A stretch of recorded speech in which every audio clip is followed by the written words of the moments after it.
She Slayers, and welcome to another episode of She Slays the Day podcast. I am your host, Dr. Lauryn Brunswick, and you're going to really like today. Well, you're going to probably go on the same roller coaster of emotions that I did, which is you're going to be like, no, I hate you, Megan. How dare you try and take away my to-do list? But then by the end, I think all the pieces are going to start clicking into place. This would absolutely be a best of 2024 if it wasn't so close to the end. Ooh, I know. I always feel so bad for the December episodes because like the way we pick best of is based on reactions and shares and numbers. And so like basically if you guys want this to be a best of, you're going to have to like really share the shit out of it because it just doesn't have time to catch up, you know? So there's lots of different things that go into it. But ultimately, I would say this is a tippy toppy episode of 2024. We're talking about time management. I recently was collecting some data from some certain Facebook pages where there may be a lot of chiropractors that hang out.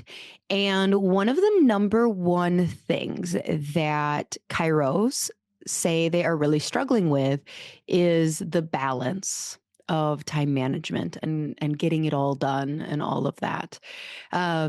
And so that is actually a key component. So if I reverse this here, so like with the Multipassionate Chiropreneur, we've done 2 years of it and so one of the like end products or like, no, deliverables, that's the word you're supposed to say. One of the end deliverables from that course is getting you at least one shift, if not 2 shifts from your work week back. Now, depending on your goals for your life, that can be just free time. Like if you just want to be home more, cool.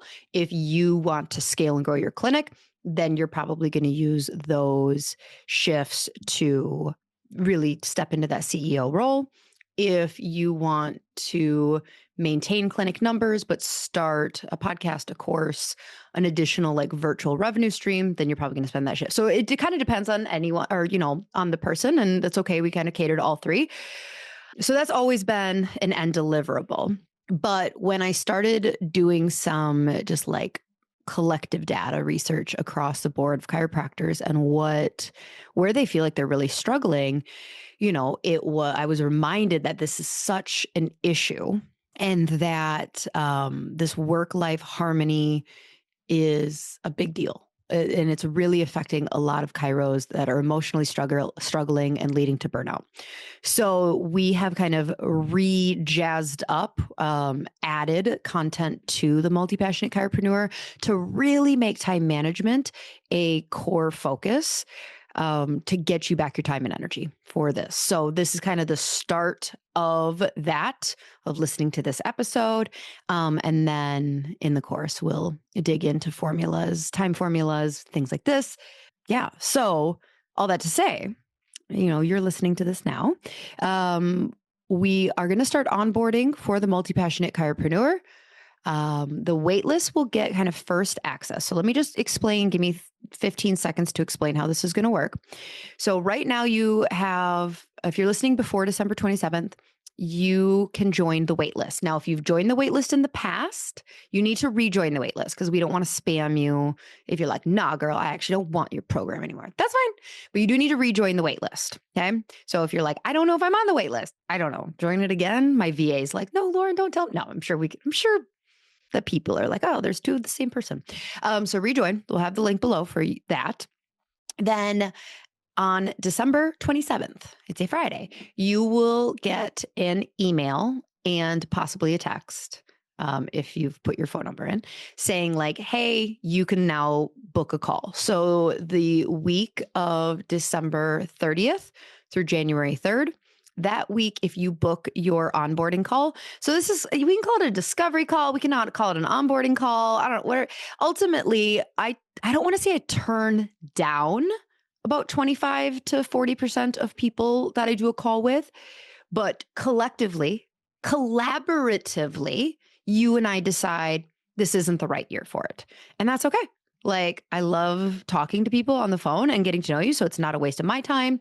But ultimately, just know that, like, that is the point of that call, is to go, like, hey, I want you to be super successful with this course. Because if you're not successful with the course, you're going to think my course sucks. And that's not my fault. It's your fault. But then it's actually still my fault because I let you into the course when I knew you weren't ready to get those results. Does that make sense? So we're going to do like a 15, 20-minute call, just so I can talk to you more about the course, answer questions, and understand really what your goals are for 2025. Are you looking to get more time and energy and financial freedom? Cool. Let's rock and roll. And if you do that call that week, the 30th through the 3rd, you're going to save $500. So I have my schedule like blasted open. I have some days off work, where basically I've got availability for 50 phone calls that week. So if you want to talk, I got time to talk that week. And if you decide to book, then you'll get the cheapest price. You'll save $500. So be on the wait list. If you drag your feet and you're on the wait list and you're like, but you don't book your call that week, I'm sure I'll get you like a lesser discount, but it won't be $500. Cool. Does that make sense? Excellent. Excellent, people. Okay. I'm going to read. Oh, so we have a listener highlight. Oh, by the way, thank you all to those that shared your Spotify Wrapped. You guys are the best. You're the best. Apple doesn't do that. Even though like I think like 70% of our audience listens on Apple, I only get to get validation from our Spotify people. But if you are an Apple listener, you could give me validation by going and leaving a review or just screenshot and sharing this episode, because you're going to like it. All right. So this is from Dr. Amy Cairo, my favorite podcast. I get giddy when the new episode comes out on a Sunday. I love how honest and real Dr. Lauryn is. I feel like a crazy person because I often hear her out loud and have a conversation as if she can hear me. That's probably because she hears me being a crazy person and talking back to her as if we can hear each other. That's how relatable she is, though. She has had some really awesome guests on her show, but mixes it up with answering listeners' questions or just plain having fun. Dr. Lauryn, thank you for being an encouragement and bright spot in my week. Whoop, whoop. You're welcome. Okay. Today I have on Megan Sumrell. And she is someone I met at that Kajabi conference that I talked about. Kajabi is like the platform that I host my courses on, our website, all sorts. It's a virtual company that helps people hang their virtual shingle. So Megan is the CEO and founder of The Pink Bee. As a business owner, mom, and wife, she knows how hard it is to juggle #all the things while still maintaining your own sense of self. She brings work plus life harmony to women through all things time management, organization, and productivity. Now, we'll have some of her connecting links if you want to work with her, or, but know that just because she focuses on women, she kind of explains in the episode, if you're a male listening, if you are one of the 20% of men that listen, you're not alone. And this episode is still for you. We don't talk about vaginas at all. And you're going to get a ton out of it as well. Okay. So please still listen, even though Megan is a female time coach. So let's take a breath, pray, and then get to it. Dear God, thank you so much for the blessing of having too many damn things on our to-do list.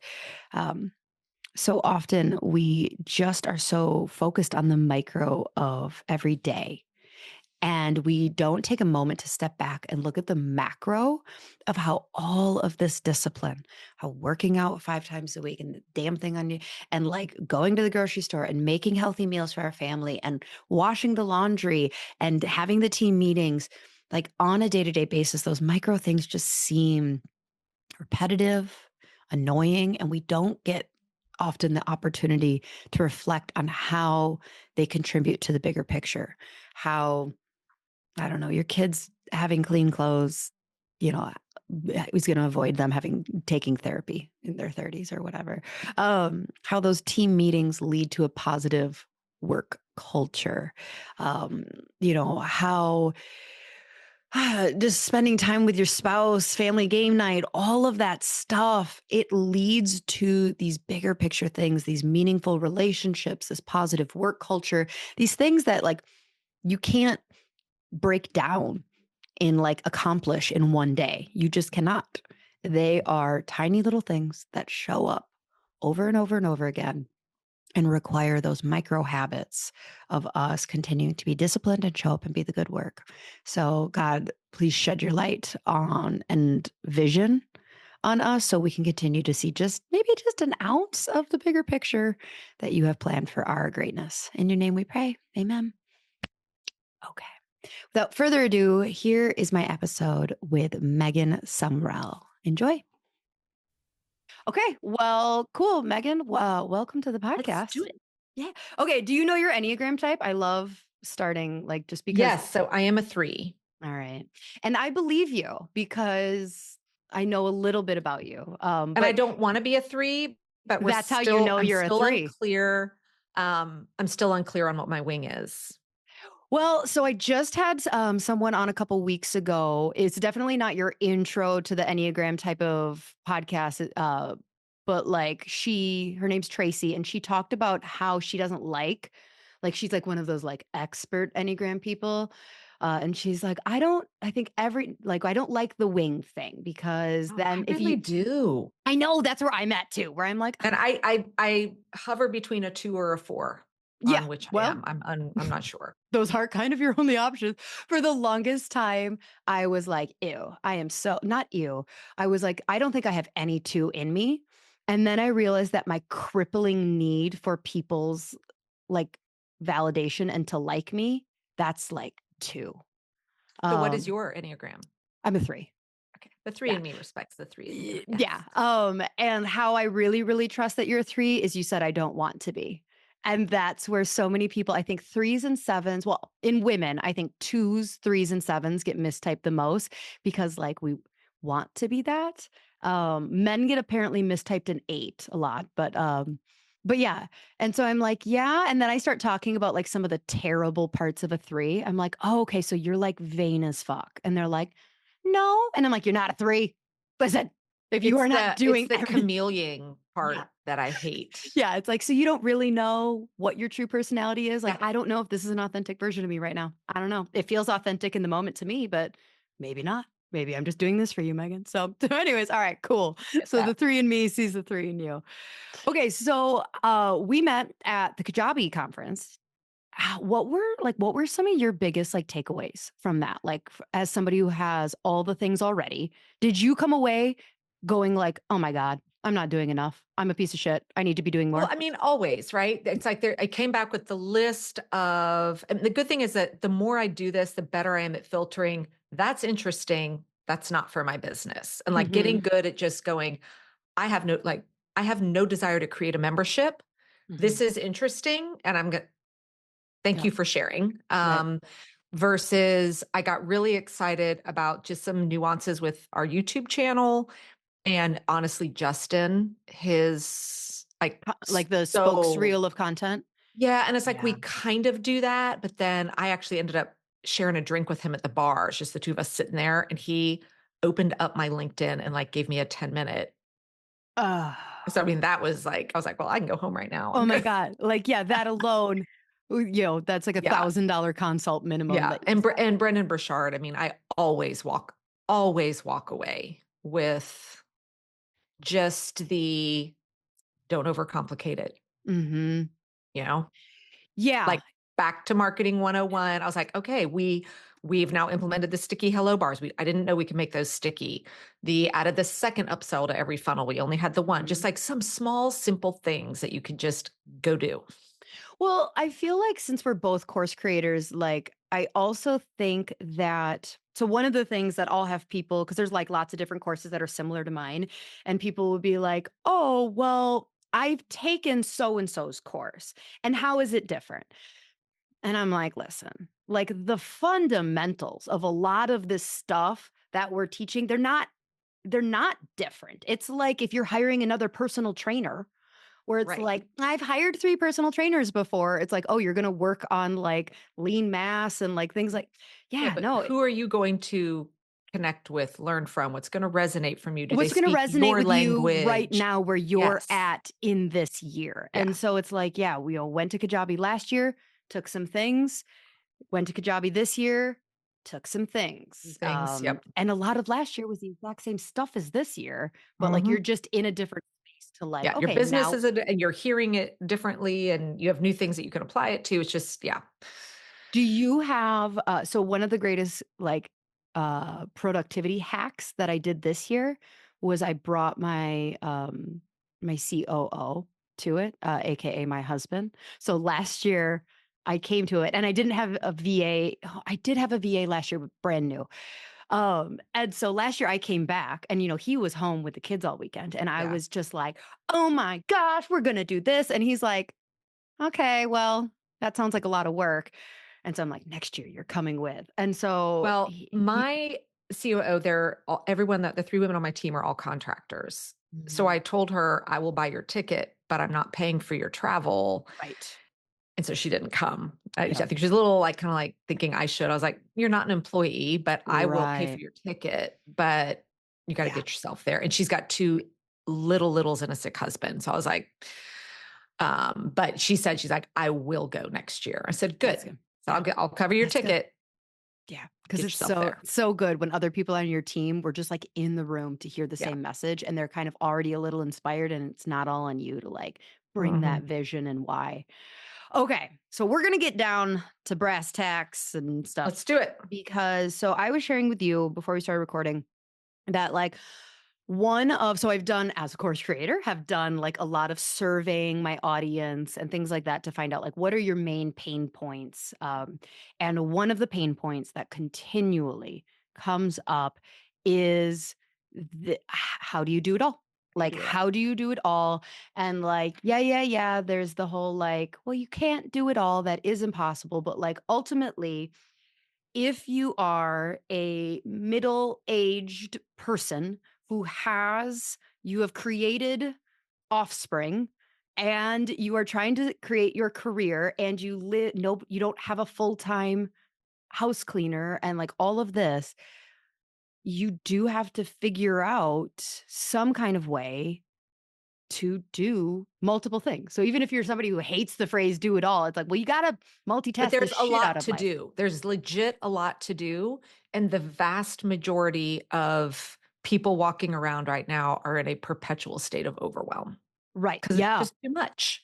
And how long have you been coaching people? And it's just women specifically that you coach, but like I have a feeling, yeah. Well, it's interesting. I call the program a time management program specifically for women for a reason, which I'll explain.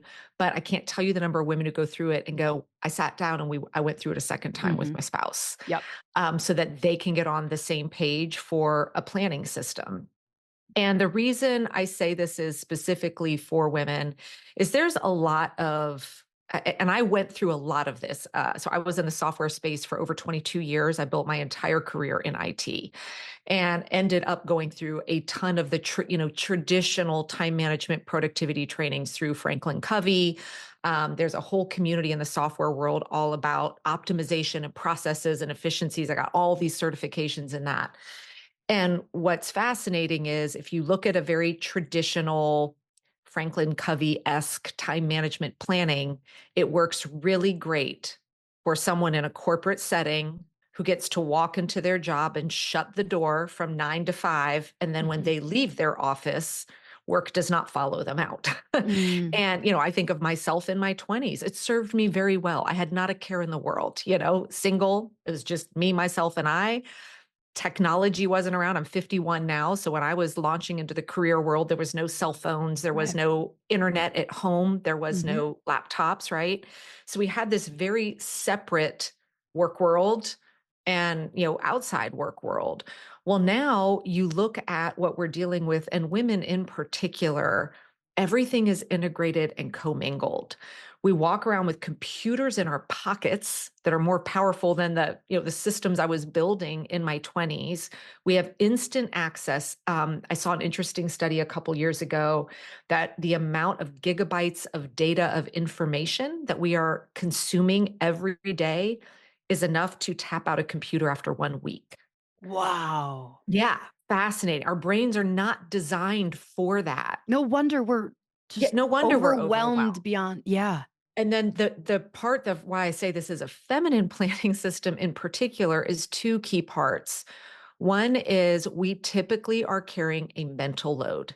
whether it's with young children, aging parents, dear friends, family, whatever. You see all those reels of the woman waking up at 2 a.m. with the, mental, oh, I got the birthday party. I got the this. Did I get the laundry done?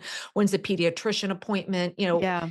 When my daughter has her 10th injury of the week at school, she's very accident prone. They aren't calling my husband first, they're calling me.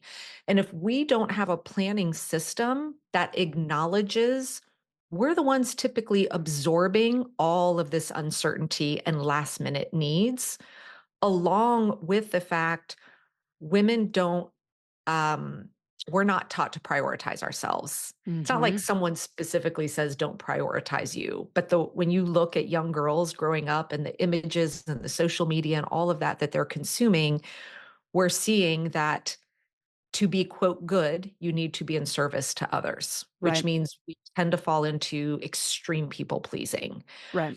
And it's interesting because I just finished reading another book, another masculine book on time management.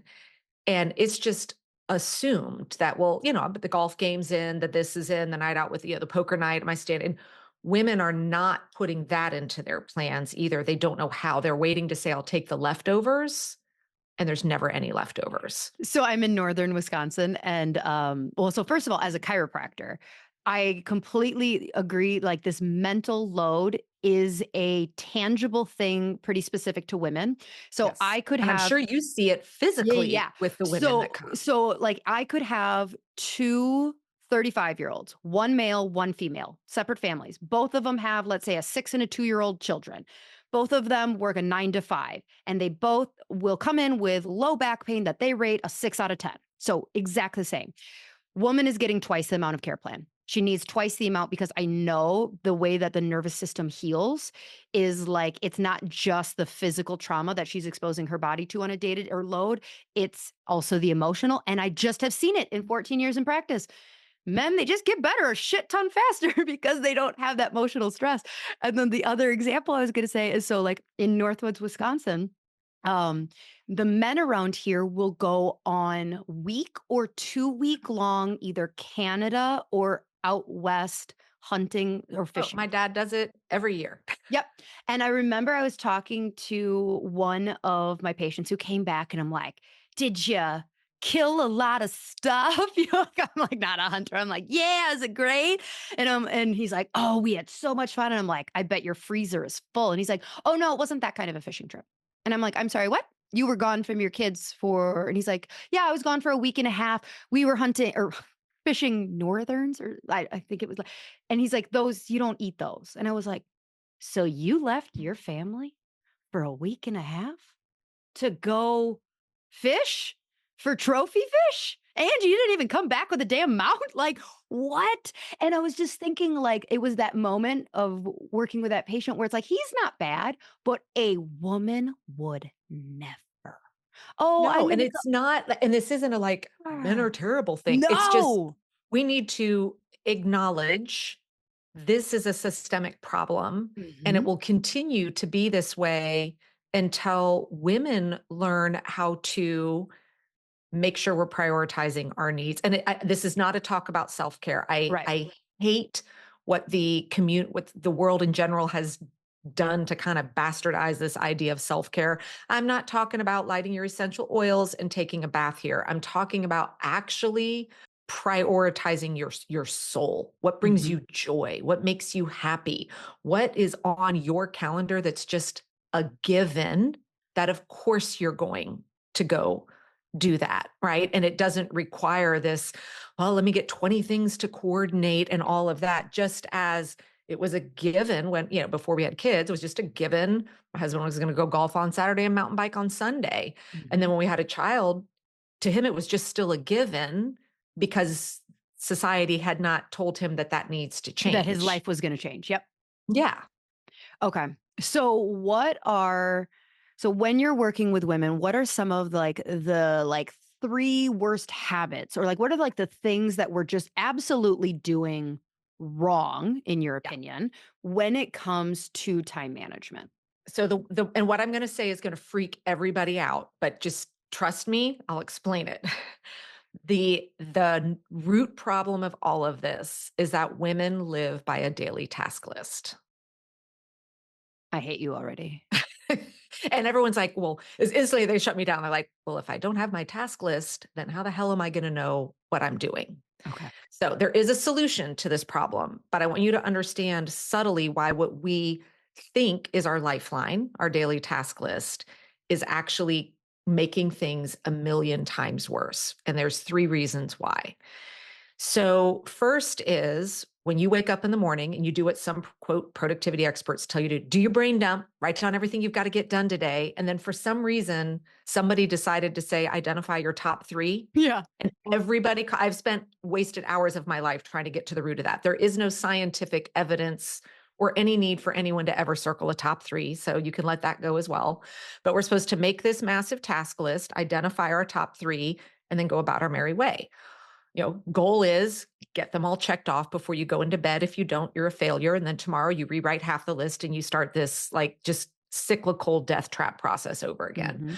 Well, first, when you make the list, no one's ever sitting down and saying, as I'm writing this, let me write down how long each one of these will take. And then let me go look at the realities of my day today to see, is this even physically possible? 99% of the time, it is not. You are making a list of things that might take you 7 hours, but the reality of your life is you have 3.5. So you're already setting yourself up for failure because the list is barely ever realistic in terms of being able to be accomplished. So then it kind of leads to the second problem, which is your brain doing exactly what it's designed to do. So you sit down, maybe you've got 21 things on the list, which is not uncommon for a Which lot of we people. think is a way of Yeah, organizing. not forgetting anything, staying Yep. on top of it. I don't want to forget anything. So we make this list of, let's say you've got 21 things on your list. And then you start off with the question of, okay, what am I going to do first? Yep. Well, when you have a list that long, your brain, the chemicals trigger the same as fight, flight, mentality or freeze, fight, flight, or freeze. Mm-hmm. So that same chemical reaction that happens if like a bear walks into your house is triggering when you're looking at that list. So your brain then does exactly what it's designed to do, which is alleviate stress. So if it's a bear, it's going to tell me like, get the hell out of here, Megan, right?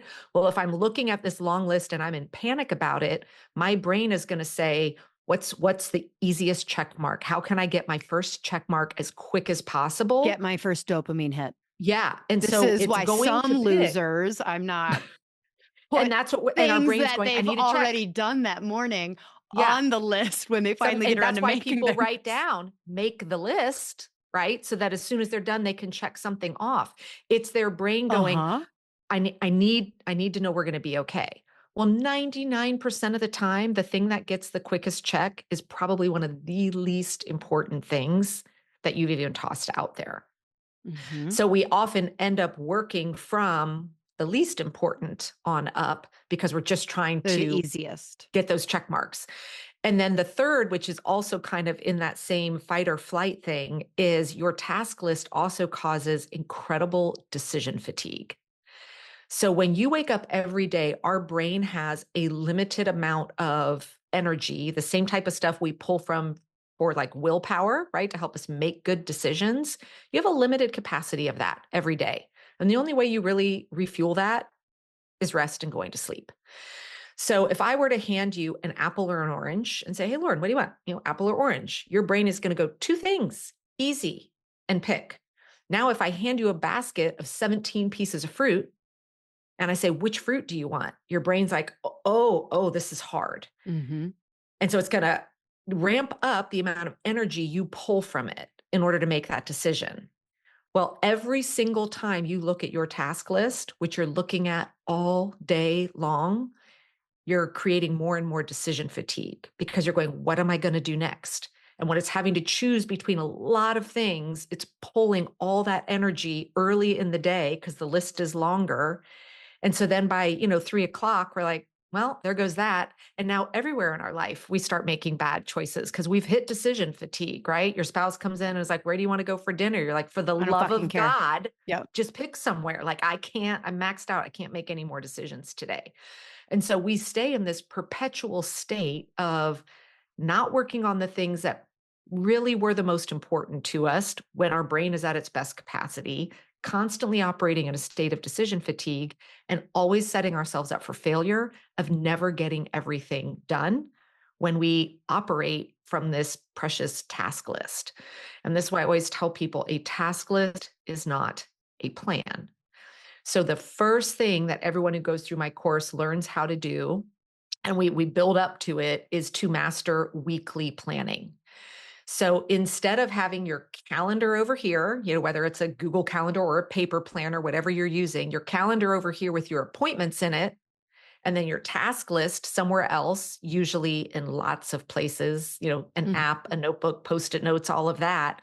We have to learn how we create and integrate those two together so that you have one place all week long that is integrating in the task list with the appointments. So instead of every day starting the day with like, okay, what do I need to get done today? All day long, I'm looking at the plan I created at the start of my week saying, what did I plan to do next? Mhm. You tell me what I'm doing next.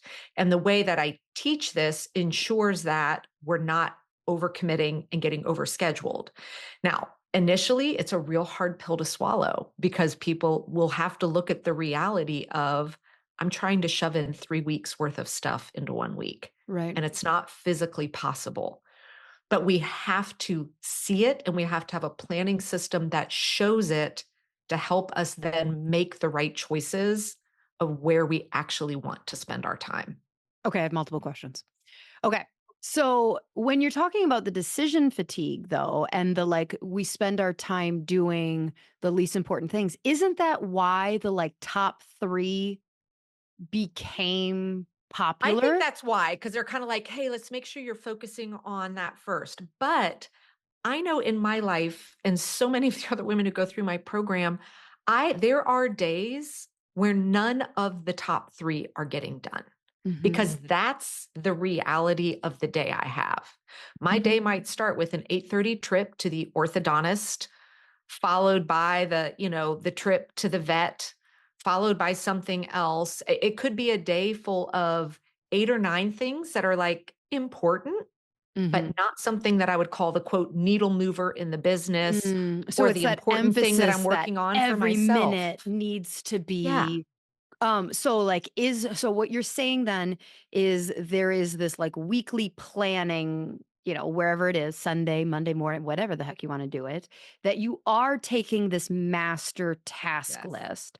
Now, when you're looking at, because you said like you may have way more an I optimistic view always of do. what is there something we can take from that patriarchal system of your top three to then consolidate your task? Like, okay, so how then what filter are you putting your task list through to create that weekly plan?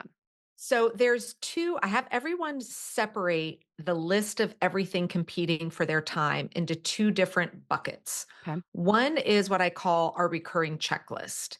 And especially as business owners, we all have things that we have to do on a weekly rhythm, right? Maybe you Mhm. send out a weekly newsletter. Maybe you have to send out the reminders to everyone coming in for an appointment, right? And you have personal things Right. that need to be done on that weekly rhythm as well. And what's really nice with that weekly checklist is that's an area where we get to really test and tweak and start to create mini routines in there to really maximize efficiencies.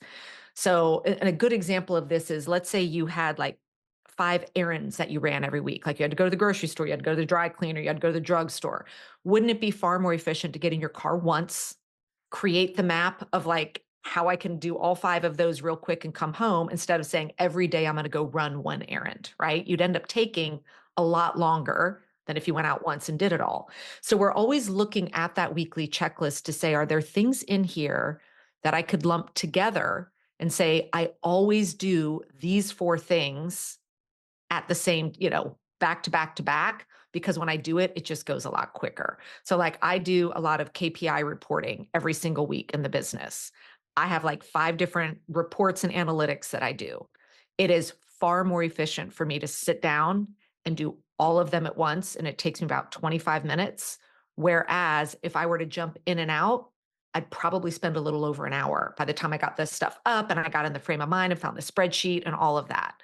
So the weekly checklists are one that we really start to learn exactly how much time on our week needs to go to these recurring things that we've labeled, important enough and deserving of our time. That Yeah. doesn't mean you might decide one week, I'm not going to do that. You absolutely have the choice to do that, but you're making that decision.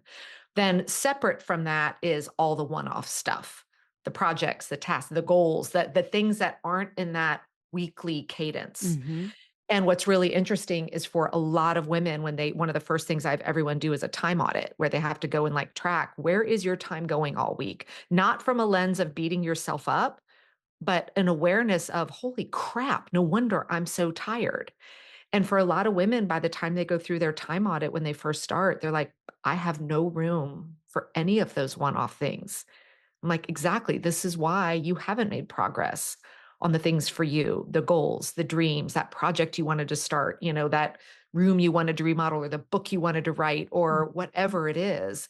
But then we get to say, great, let's tackle how you're spending your time today to create routines to make it more efficient and to start to identify what are things you can get rid of so that maybe it's in the form of an outsourcing. Maybe it's in a form of, I'm just going to let this go at this. Like my house is not kept up the way it used to be. And I'm okay with that. I've let go some of the deep cleaning Enneagram 3 Mm-hmm. type stuff that, If people come over, I don't need the house to actually be clean. I just need it to look clean. yeah. And so it gives you, gives everybody, I can't make choices for people of how they're going to spend their time, but I can give them the tools. And I call it, we got to get out of time debt. Like so many women are living in extreme time debt where we are constantly trying to get more done than what we actually have available in the bank.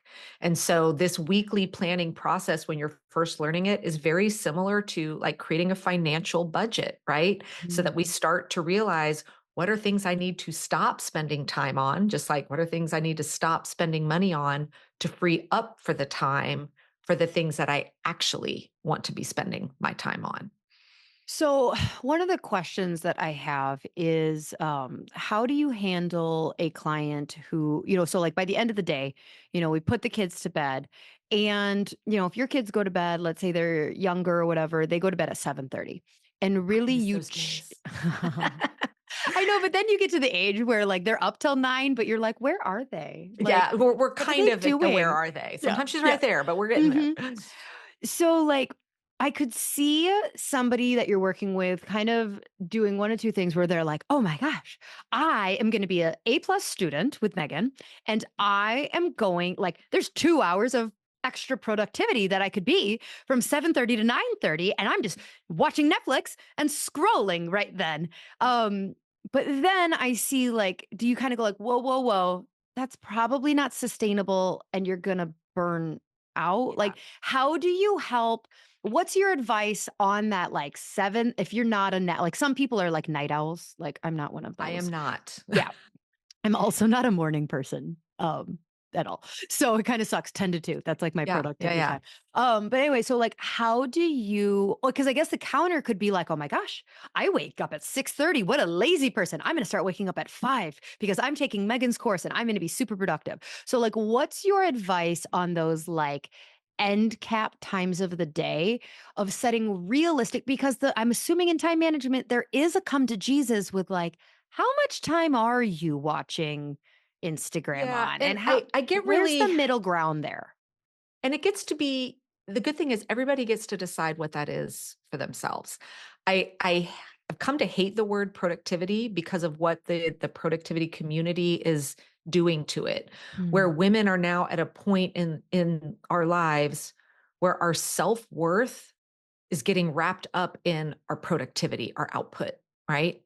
And so this is why women feel guilty sitting down and watching a show. So then what do? Well, I'll watch a show, but only if I'm on the treadmill, right? get out of my It's head. this constant need to not feel guilty because our self-worth is wrapped up in productivity. So for my community, we have redefined the definition of productivity, and it is simply this: getting the most important things done in a stress-free way. Period.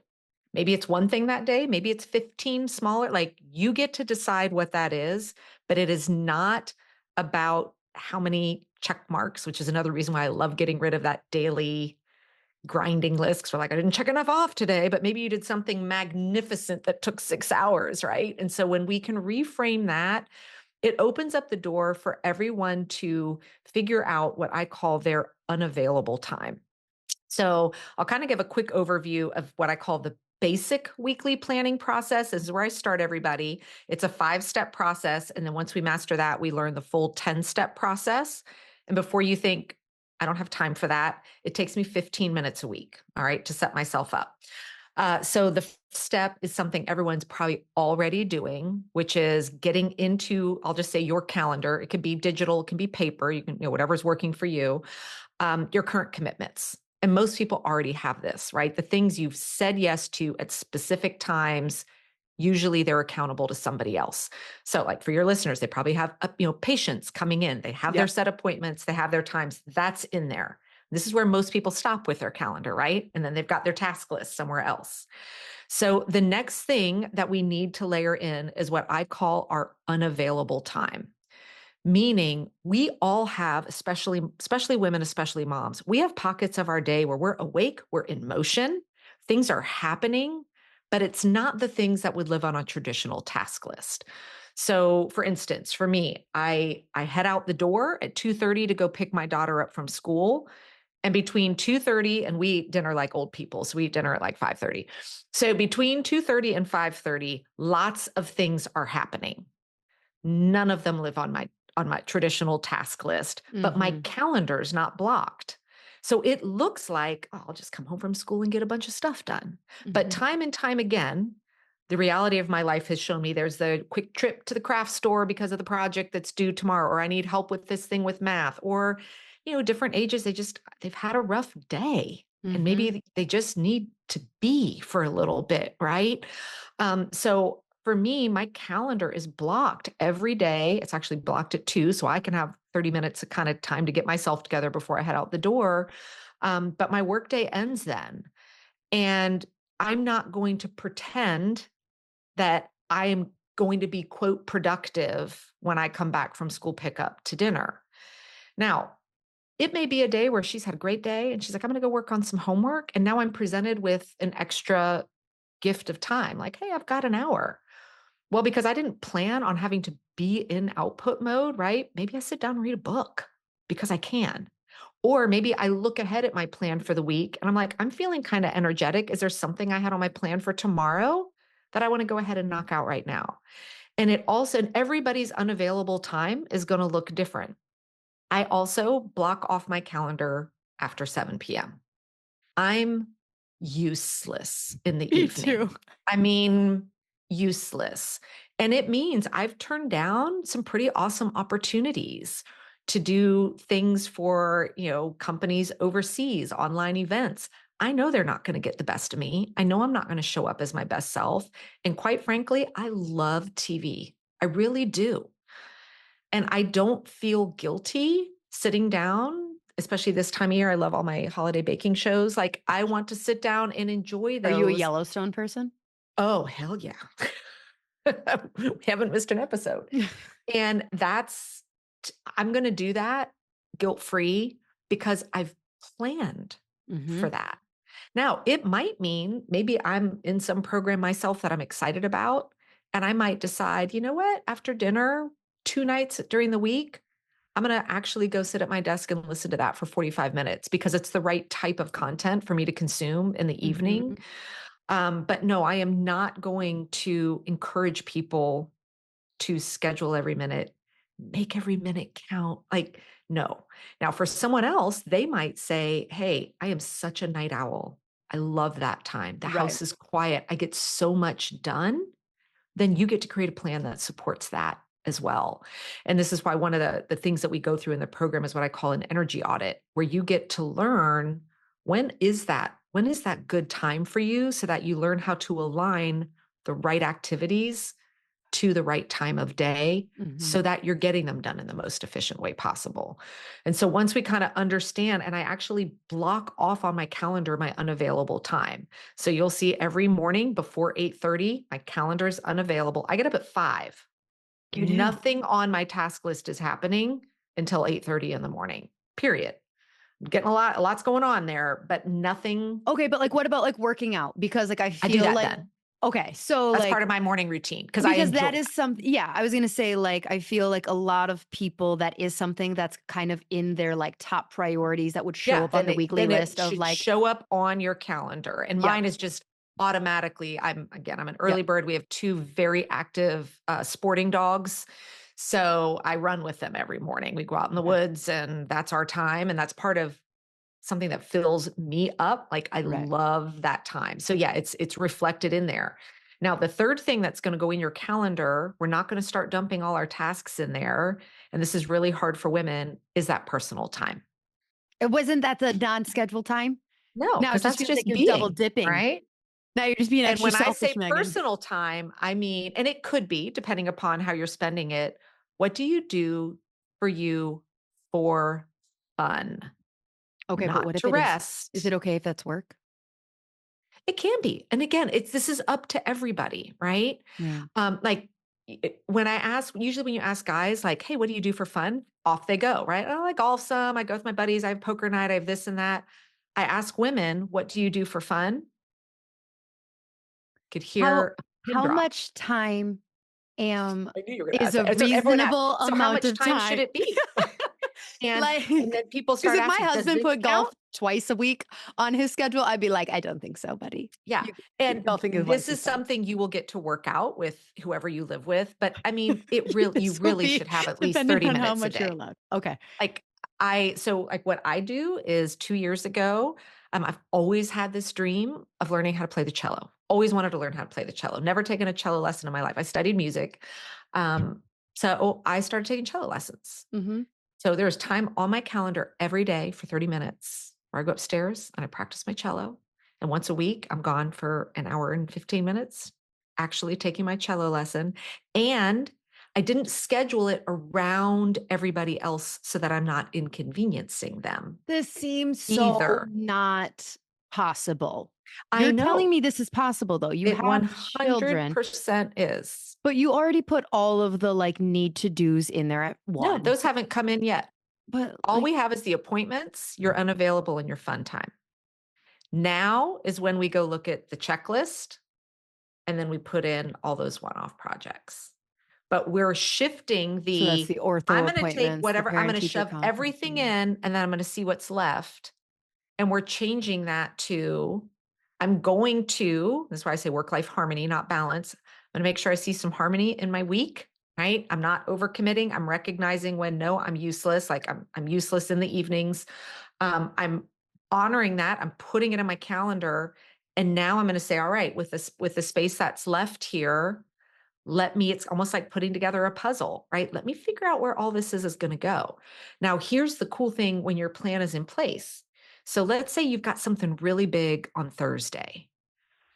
Traditionally, if you're operating from that to-do list, it's going to go on your list on Monday. And you're gonna be like, I don't have it to do it till like it's not due till Thursday. I'll wait till Tuesday.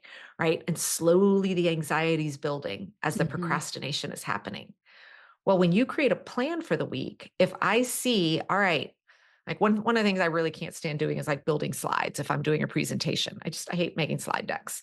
So maybe I've got a presentation and the slide deck needs to be done like for a presentation the following Monday. So I'm like, right, slide deck needs to be done by Friday. Well, when I create my plan for the week, I will, instead of just plugging it in anywhere, I'm going to think, okay, I'm going to probably need about an hour and a half to get the slides done. I know I do that work best Under pressure. like 9 to 11 in the morning. Like Yeah. if I try and work on slides in the afternoon, I'm going to Mhm. have to redo them all. It's going to be a And you're disaster. probably not gonna feel motivated on Monday. No, but if I look at my plan for the week and I see, guess what? Wednesday and Thursday mornings are already booked, and maybe Friday's already booked. Well, Mhm. in my weekly plan, I might say, okay, Tuesday morning, I'm going to build those slides. So it goes in as an appointment on my calendar from 9 to 10:30. It's blocked. And I'm doing my slides. So now what happens on Monday, if oh my God, I got that presentation next week. I look at my plan. I'm like, it's okay, Megan. You don't have to stress about it today. You're working on slides tomorrow. So we Mhm. keep anxiety at bay because we can see how we're getting it all done. Then on Tuesday, when I wake up and I sit at my desk and I see I'm working on slides, I'm like, oh, the hell I'm not. I hate doing that. I'll do it later. Well, then I look at my plan for the week and my plan shows me, Megan, if you don't do this now, you will be working this weekend. You will have to work in the evening. Like, you will pay a price for this. Your plan shows you this is it. And will I still have a little temper tantrum? Of course I will. I hate making slides, but I'll sit down and I'll do them Mhm. because I can clearly see I don't have time later. Whereas if we have the task list and the appointments, we're going to constantly be able to go, I'll get that done later. Because I'd be like, oh, I'll just do it one day after school. No, my calendar shows me every single time you try and count on having that time is the week the wheels fall off and you Mhm. don't have it. And so our plan reduces anxiety all week Yeah, and also I'm supports starting to us come from around on avoiding this. procrastination. Yep. Yeah. Okay, was that number 4 or 3? That was 3. Oh, so yeah, so 3 was the personal time, then Okay. 4 was the checklist. So that's So when I'm this is looking at where those recurring things and I'm going, okay, I can see Friday from 11 to 12 is when I can do, all 4 of those finance tasks that I need plus these other 2 reporting tasks. Great. I'll can I create ask a an question hour for here? myself there. Yeah. So, like, I feel like I'm getting the sense that part of this system working so well and why it's so well embraced by your community is the removal of like having to rethink about things, right? Like, so decision fatigue. So, number 4, let's say that you figure out that once a week there's these 4 errands, and it just honestly it works really good on Wednesday from 1 to 2 before you pick up your daughter. Is there a reason that it's still put in at number 4 every week versus like, okay, Now, if now you from 1 know to that like, 2 hey, every week? if you know that's going to go in there, then to me, that would just be a recurring appointment on your Okay, calendar that would be captured in that in step that one. number 1. Okay. Yeah. And some people have lives that can lend themselves well to that and a mentality that lends itself well to it. There are people that do not like that consistency of structure. They Mhm. want to have the ability to change it. Yep. So that's why I always want to, if that works for you, great. If you would prefer to take a step back, like I personally, where I leverage that is Fridays. Like call it my CEO day. Mhm. My calendar is blocked, meaning no outside appointments can come in. It's a day I know I can show up in my sweats and a baseball hat, and just be schleppy and off camera and comfortable and all of that for the day. And I have one of those hours blocked for all my finance tasks every Okay. Friday. But as I'm doing my weekly plan, I might go, ooh, I'm going to move that up an hour this week and just kind of reschedule it. Got So it. for people where that works for them, absolutely. If you have a life that supports, yes, I want to create this consistent appointment with myself to do these routines. And as business owners, I think there's a lot of space for that, for people to do that. Nobody can take my first hour on Monday, and nobody can take my time on a Friday. Got it. And that's something that works well for me. And then the final step is once we've got those recurring things, is now we go look at all the one off stuff competing for our time. And I teach how we prioritize this to say, okay, do I have space in my calendar for any of these this week? And if so, we're working from what is the most important ones and when am I seeing that I can actually get this done? And then when it's full, it's full. And there's a caveat with this is the goal is not to fill up every minute on your calendar. Because the first kickback I get from people is, well, what about all the stuff that comes up that I didn't know about at the start Mhm. of the week? How do I fit that in? And so there's a skill that I teach called planning for uncertainty. And it's different for every individual, where we all have a certain chunk of time every week that is going to need to go to something we did not even know about when the week started, right? The school that calls, I mean, last week you and I were going to meet and the school called, there was an emergency, I had to go pick my daughter up, right? there is life. And if you're a business owner, there's going to be stuff that's going to Oh, come through yeah. an email or a task or this that you need to have the space to absorb that. And so I teach people, how do you figure out what that uncertainty level is for you? Mhm. So for me right now, I know it's about 4 hours of my work week every week I need to preserve for the unknown and 2 hours personal. And so when I'm building out my weekly plan, I am blocking off that uncertainty time Mhm. in the weekly plan. So maybe I've got Tuesday morning free from 10 to 11 where I haven't planned on doing anything. If nothing has popped up, I'm like, great. What did I plan for later in the week that I can swap out? So I might Yeah. work on Wednesday's task now and move that little bucket of time over there. So then if an email comes through or something where I'm like, oh my gosh, I got to handle that this week, it's not this domino effect of now I'm staying up late or getting up early. I've got the ability to absorb it into my plan for the week without it derailing everything. Right. Um, do you have any recommendations for resources for unlearning this our self-worth is connected to our productivity? Because when you're talking about, I mean, I've experienced that, where you're Oh like, yeah. oh, Oh yeah. I thought this was going to take 2 hours. And you're like, oh, you have an extra hour. That extra hour when you brought that up stressed me out because I was like, Well, then I oh got to my go God, do now something now else I that's gotta now I gotta be amazing. productive. And yeah, And so then you filled it with like, all right, you could start working on something tomorrow. And I was like, okay, okay, okay, okay. And I was able to like self-soothe that but you give anxiety. yourself that permission. And sometimes I do because I'm like, I am in the zone. Right. Let's do this. But then if I'm like, I am not, I will not because my Mhm. plan, I have my plan for the week. I'm like, you're good, Megan. You don't have to work ahead. You can give yourself some space if you need it. Mhm. Now I am a recovering hardcore I would fill imagine every minute like somebody who person. teaches this has to have dealt with that. So like Yeah. like were there some books, podcast, like what are some of the things that have really been monumental in helping you accept something That's it. different? No one has ever asked me that question. And for me, it really started and this whole journey for me of kind of leaving my corporate career behind and creating this framework. I had a day when my daughter was about 2. I was still working in the C-suite in the software world. We were building software for NASA and FAA. I mean, it was intense, hard, challenging, awesome work. And I had my daughter at the park and was pushing her on the swings on a Friday afternoon. And the woman next to me asked me, "What do you do for fun?" And that was the moment I was like, um, not that being at the park wasn't an enjoyable day, but that Oh, wasn't for I me, hated you taking my know? kids to the park. And so that night really started me on me. I kind of had a midlife crisis, if you will, of just kind of taking a step back and realizing I had completely lost who I was. Like, Mhm. I wasn't Megan anymore. Megan was gone. I was an employee. I was a wife. I was a mom. I was a daughter. I was a sister. And my entire calendar was me wearing a hat in service to a role that I played. And Mhm. my calendar did not include any of me anymore. Whereas it used to, I was hobbies and I used to do a ton of triathlons and events and courses and classes. I was like a forever learner, all of it gone. And I realized for me, I didn't know who I was anymore. And I didn't like that. Mhm. And so it wasn't necessarily a resource. It was a moment that made me say, what do I need to do about this? Right.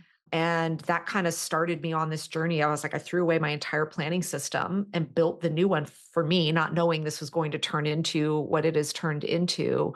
But then it also set me on a journey of looking for books and support to kind of started on as a, what do you do if you don't know who you are anymore? Right. And I'll tell you the new book that Jamie Kern Lima just came out with called Worthy. I'm Yeah. about halfway through it. It's fantastic. And I would encourage that definitely for Okay. people to listen to. I've had some big awakenings. I was like, ooh, like the difference of self-confidence versus self-worth. Not something I'd ever considered before. So Interesting. I would definitely encourage that. Plus, I love all the proceeds of her book are going to really great organizations. She is not making a dime off this book. She's incredible. Yeah. Do you have a favorite planner?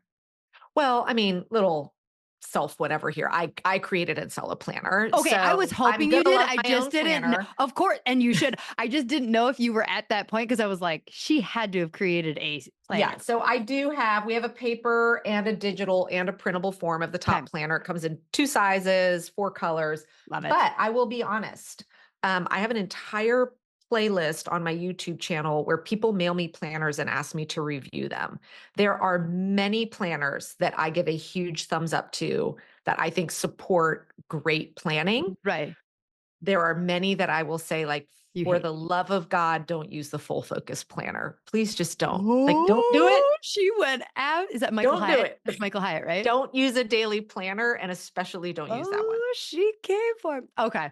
How can final question, how can people find more of you? Yeah, so if you're listening to this, you're probably someone who likes to consume podcasts as we do. So I've got a podcast called Work Life Harmony. It's most weeks are very specific tips to help you with something time management, organization, or planning related. So that's out there on all the podcast players. And I was just telling you, it's actually our 5th-year anniversary today That's for the show. huge. It's huge. And we got a influencer listener award from the podcast People's Choice Awards last year. So it's been a fun journey. And then if you kind of are interested in getting a sneak peek into the actual framework that I teach and my style of teaching, I've got an app in the App Store. It's called The Pink Bee, all one word.